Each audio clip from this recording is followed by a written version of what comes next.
আসসালামু আলাইকুম রহমতুল্লাহি ওয়া বারাকাতুহু। সম্মানিত প্রিয় মুসলিম ভাই ও বোনেরা, আজকে আপনাদের মাঝে আলোচনা করব ৫ ওয়াক্ত নামাজের সময়সূচি, তাহাজ্জুদ, সেহরির শেষ সময়, ইশরাক, চাস্তের নামাজের সময়সূচি, ইফতারের শেষ সময়, নামাজের নিষিদ্ধ অক্তসমূহ, প্রত্যেকটা জেলা বিভাগগুলো নামাজের সময়সূচি আলোচনা করব। তো আজকে রবিবার ১৭ আগস্ট ২০২৫ ইংরেজি, ২ ভাদ্র ১৪৩২ বাংলা, ২২ সফর ১৪৪৭ হিজরি।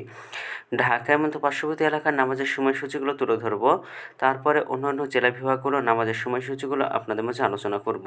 তো আপনারা যে যেখান থেকে ভিডিওটা দেখছেন একটু আপনাদের নিজ নিজ জেলাগুলো জানাবেন।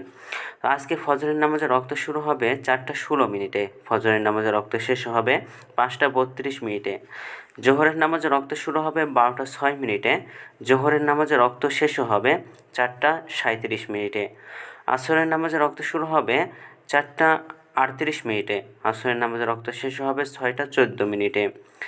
মাগরিবের নামাজের রক্ত শুরু হবে ৬টা ৩৫ মিনিটে, মাগরিবের নামাজের রক্ত শেষ হবে ৭টা ৫২ মিনিটে।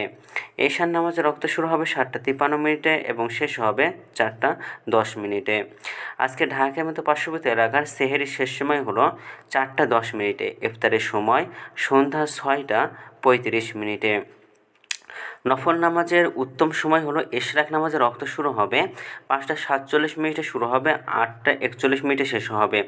চাস্তের নামাজের রক্ত শুরু হবে ৮টা ৪২ মিনিটে, আর চাস্তের নামাজের রক্ত শেষ হবে ১১টা ৫৯ মিনিটে। তাহাজ্জুদ নামাজের রক্ত অর্থাৎ উত্তম সময় হলো রাত ৯টা ৫২ থেকে ৪টা ১০ পর্যন্ত। এই সময়ের মধ্যে আপনারা নামাজ পড়তে পারবেন। নামাজের নিষিদ্ধ অক্তসমূহ হলো ৩টা সময়: সকালে ৫টা ৫৩ থেকে ৫টা ৪৬ পর্যন্ত, দুপুরে ১২টা থেকে ১২টা ৫ পর্যন্ত এবং সন্ধ্যায় ৬টা ১৫ থেকে ৬টা ৩১ পর্যন্ত।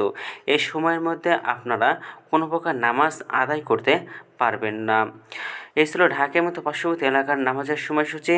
এখন আপনাদের মাঝে আলোচনা করব বিভাগীয় শহরের জন্য উল্লিখিত সময়ের সঙ্গে যেসব বিভাগের সময় আপনারা যোগ বিয়োগ করবেন তা হলো এই: বিয়োগ করবেন চট্টগ্রামে ৫ মিনিট এবং সিলেটে ৬ মিনিট কম করবেন। ঢাকার মতো পার্শ্ববর্তী এলাকা যে নামাজের সময়সূচিটা আলোচনা করলাম সেখান থেকে চট্টগ্রামে ৫ মিনিট এবং সিলেটে ৬ মিনিট কম করে গণনা করবেন, তাহলে কিন্তু হবে।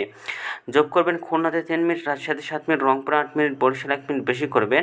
ঢাকার মতো পার্শ্ববর্তী এলাকায় যে নামাজের সময়সূচিটা রয়েছে সেখান থেকে খুলনাতে ৩ মিনিট, রাজশাহীতে ৭ মিনিট, রংপুরে ৮ মিনিট, বরিশালে ১ মিনিট বেশি করে গণনা করবেন, তাহলে কিন্তু হবে। তো আজকের ভিডিওটি এ পর্যন্ত ছিল, আর এই সূত্র করে নিয়েছি ইসলামিক ফাউন্ডেশন থেকে। ভিডিওটি ভালো লাগলে অবশ্যই চ্যানেলটি সাবস্ক্রাইব করে পাশে থাকবেন। ধন্যবাদ সকলকে।